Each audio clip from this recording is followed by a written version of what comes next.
percaya akan Roh Kudus, Gereja Katolik yang kudus, persekutuan darah kudus, pengampunan dosa, kebangkitan badan, kehidupan kekal.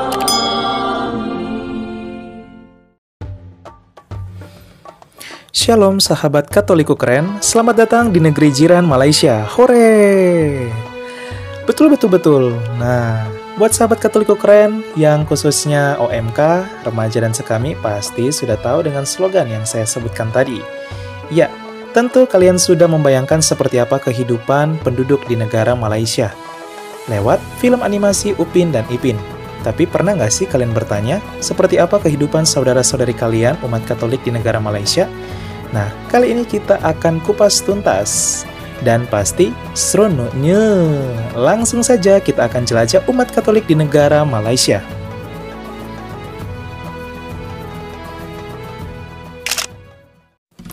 Satu, sejarah. Tahun 1511 ditandai sebagai masuknya iman Katolik dengan kedatangan Portugis yang dipimpin oleh Laksamana Alfonso de Albuquerque dan bersama imam Katolik pertama yang datang ke Malaysia. Portugis merebut Malaka karena perdagangan rempah-rempahnya yang terkenal. Antara tahun 1545 dan 1552, Santo Franciscus Xaverius menginjil di Malaka, Malaysia. Pada tahun 1557 didirikan sebuah keuskupan mandiri untuk Malaka, seiring semakin bertambahnya jumlah umat di sana. Pada tahun 1641 Belanda menguasai Malaka dan penguasa Belanda yang berkuasa menindas dan melarang praktek dan pelayanan agama Katolik di Malaka. Para uskup dan imam kemudian melarikan diri ke Indonesia dari Malaysia, tepatnya di Pulau Timor, Nusa Tenggara Timur. Pada tahun 1826, Penang, Malaka, dan Singapura menjadi wilayah kekuasaan Inggris. Pada tahun 1852, suster-suster dari Kanak-Kanak Yesus dan Institut Persaudaraan Sekolah Katolik de La Salle berlayar untuk mendirikan sekolah-sekolah Katolik di kota-kota besar di Semenanjung, Malaysia. Para biarawati Katolik ini juga memulai karya misi gereja dengan membuka panti asuhan.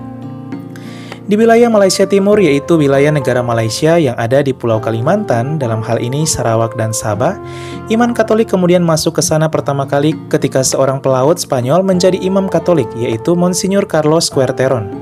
Ia mendirikan misi Katolik pada tahun 1857 di Labuan, dengan sebuah stasi didirikan di negara Brunei dan juga kota Kinabalu, Malaysia.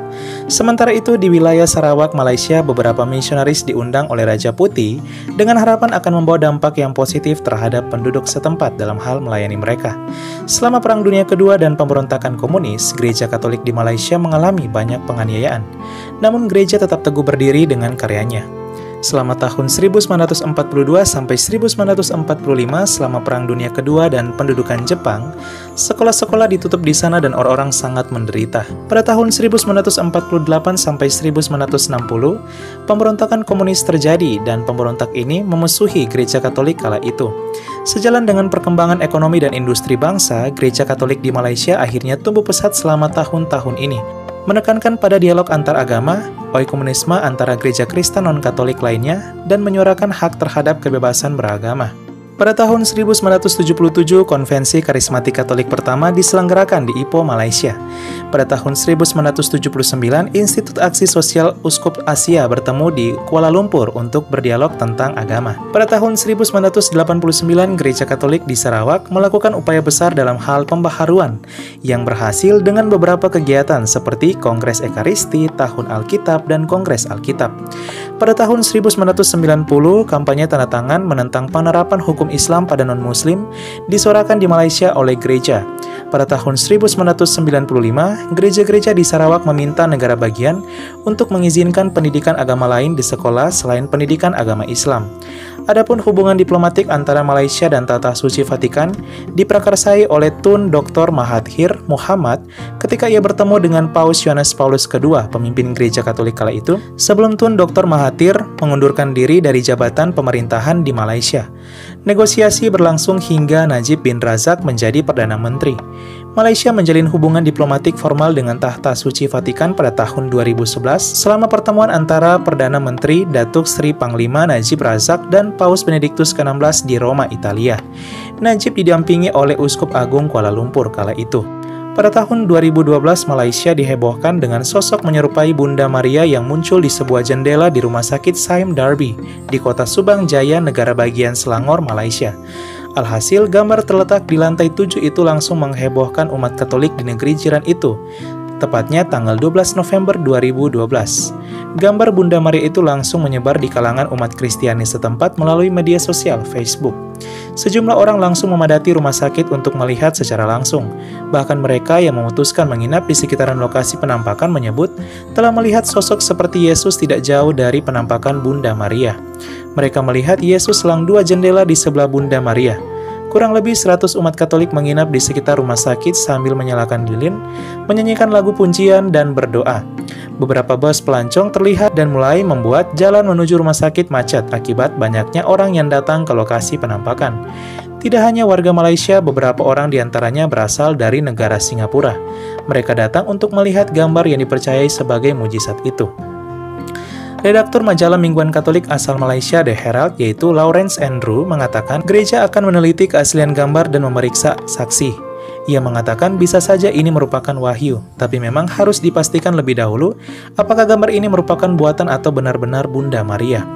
Banyak umat yang menyaksikan hal ini mengatakan bahwa Bunda Maria mencoba mengirimkan pesan untuk negeri jiran karena seolah-olah melihat bendera negara Malaysia. Adapun pihak rumah sakit Sime Darby tidak dapat dimintai keterangan terkait hal ini. Dan kini gambar penampakan tersebut di jendela kaca rumah sakit telah diminta oleh pihak gereja setempat dan ditaruh di salah satu gereja Katolik di Malaysia, bahkan telah menjadi salah satu tempat peziarahan. Pada tahun 2015, Duta Besar pertama Malaysia untuk Tahta Suci Vatikan, yaitu Tan Sri Bernard Giluk Dompok, dipilih pada Oktober 2015 oleh Bapak Suci Paus Fransiskus. Kini, umat Katolik di negara Malaysia terus bertumbuh tidak hanya secara kuantitas tapi juga kualitas dan hidup dalam keharmonisan dengan sesama warga Malaysia berkat perjuangan dan dialogasi antara gereja dan pemerintah.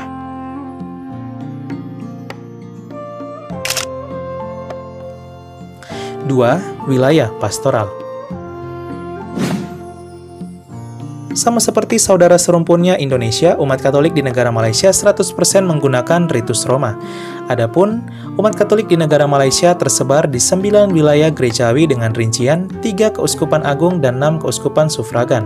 3 keuskupan agung ini yaitu Keuskupan Agung Kuala Lumpur, Keuskupan Agung Kuching, dan Keuskupan Agung Kota Kinabalu, di mana masing-masing merupakan ibu kota dari negara bagian. Adapun umat Katolik di negara Malaysia tersebar di 157 paroki pada tahun 2018.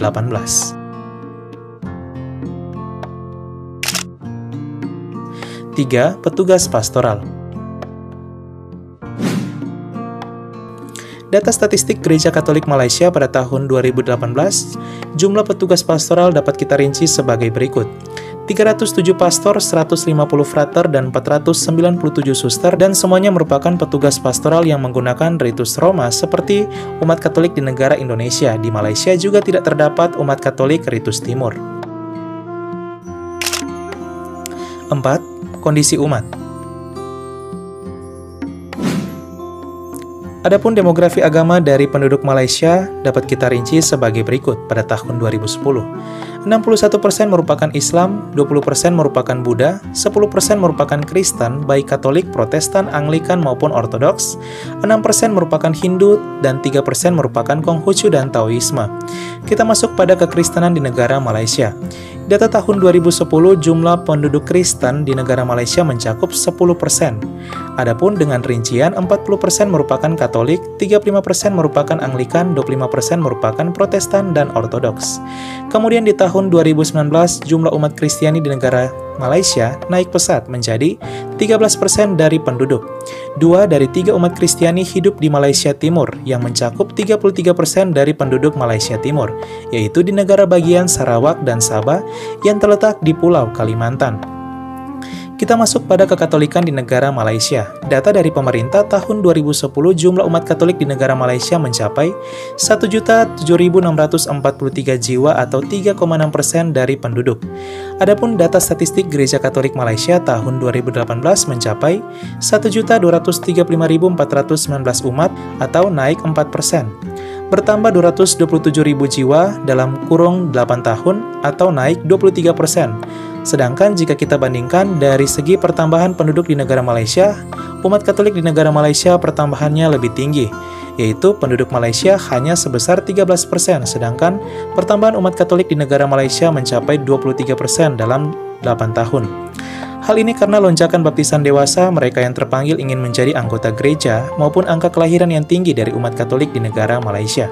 Adapun persentase umat Katolik dari penduduk di negara Malaysia khususnya per wilayah dapat kita bagi sebagai berikut.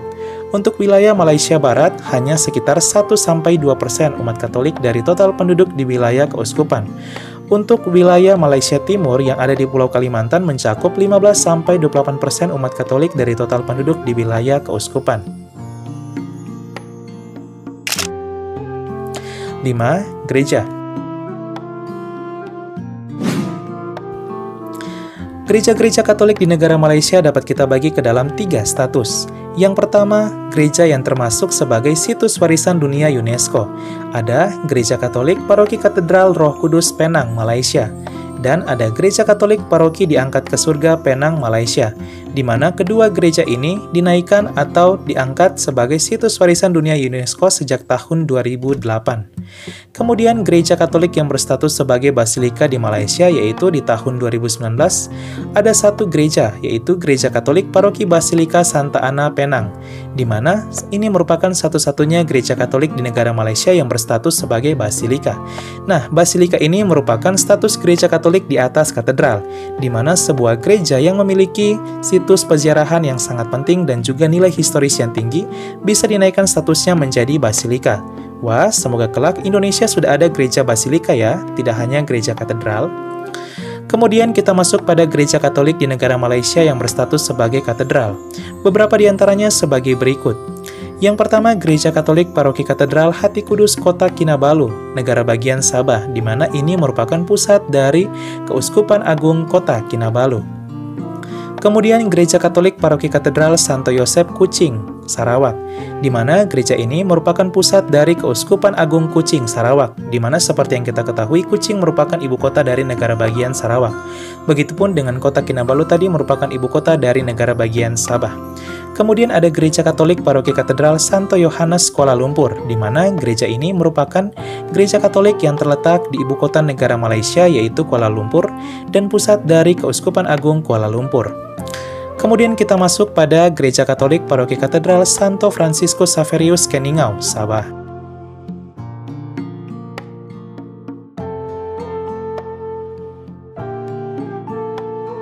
Kemudian ada Gereja Katolik Paroki Katedral Hati Kudus Yesus Johor, di mana merupakan pusat dari Tahta Uskup Melaka, Johor. Kemudian ada Gereja Katolik Paroki Katedral Santo Yosep Miri, Sarawak.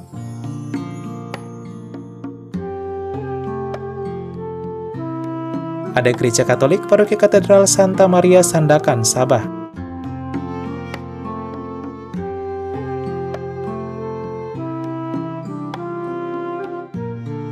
Dan yang terakhir ada Gereja Katolik Paroki Katedral Hati Kudus Sibu, Sarawak.